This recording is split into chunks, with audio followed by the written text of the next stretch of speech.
Shivanagabandhana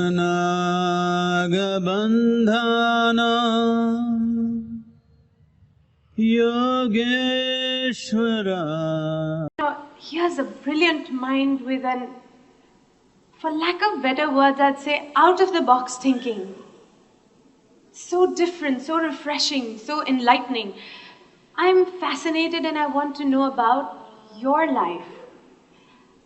And I'd like to know that, were you just born brilliant? Did it begin from that very moment? I was a normal birth, I didn't come in a box.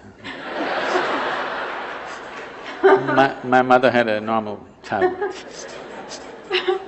No, but I'm from the movies and I can't help thinking, was it like it is in storybooks, that a venerable sage came to your home and when he looked at your mother he said, there is going to be born a guru, rejoice, he will lighten his own path and that of others. You also going like this? No,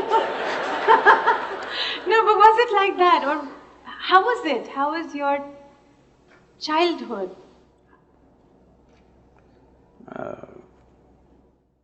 I don't think they all came to listen to my mother's labor pains. Now I'm really fascinated, intrigued that we're all here. But the way you think, we wait to hear what you have to say. We've all been little children and we've all grown up, but we've grown up and been educated in schools but I find our way of thinking, our way of being very conditioned, like almost systematized.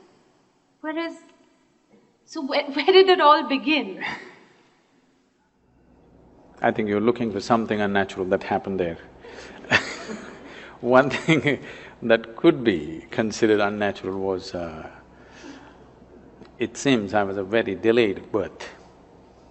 My mother went to the hospital 3 times and came back and she gave up, she said, he's not coming. And when it actually happened, it happened at home. My father being a physician, that was not possible, she had to be in the hospital. 3 times she went and 3 times it didn't happen. They did everything possible and she gave up. So it happened at home. So that's the only reasonably unnatural thing, everything else was natural birth. I didn't come in a box and I refused to be educated so the question that you're asking is, do people grow up and blossom or are they brought up by somebody? You will see the general expression is, I was brought up in this place, I was brought up in that way. Especially in the West you will see, I was brought up Christian, I was brought up Jewish. These are very common words. I think it's absolutely ridiculous and humiliating that a human being has to be brought up. You bring up cattle, okay? You don't bring up a human being.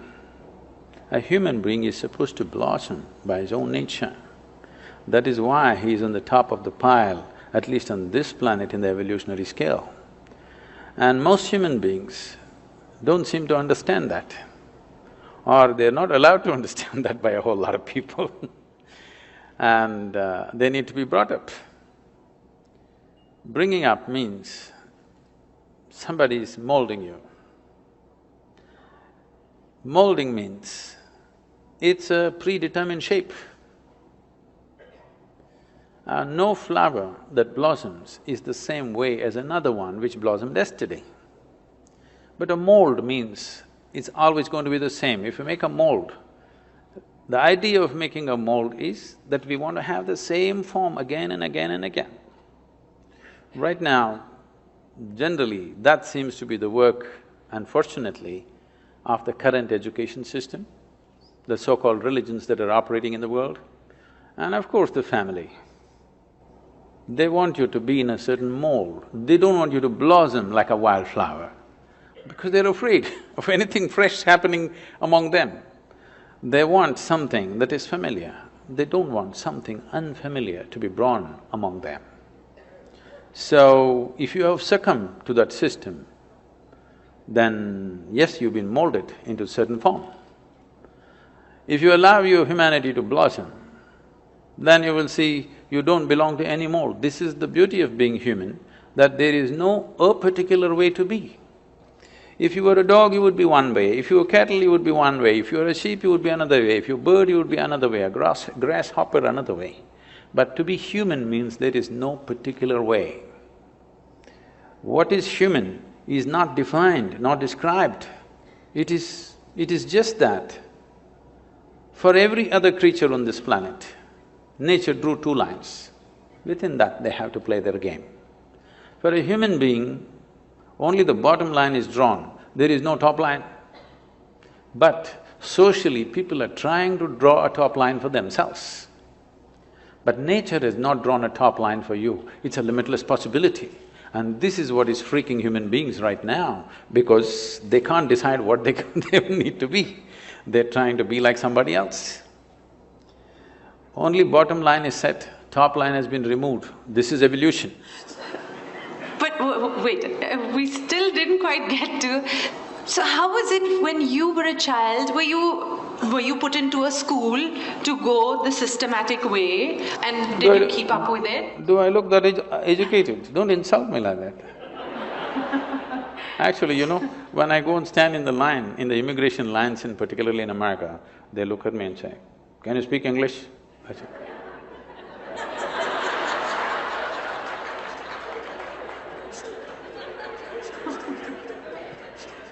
because I have that uneducated look, it's not easy. Do you know what it takes to remain uneducated? Education is just 20 years of going somewhere and getting one certificate. To remain uneducated, it's very difficult.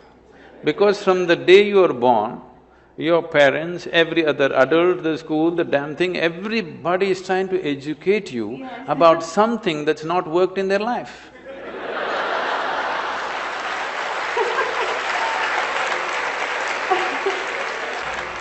And then, did you also, like we all went through these confused teenage years of not really knowing where we're going? I mean, did you clearly know your path? Not at all. I was… right from 3 or 4 years of age, I was always a million questions hanging in my head. I have a question about everything to everything. Questions means very fundamental questions about existence itself, my own existence.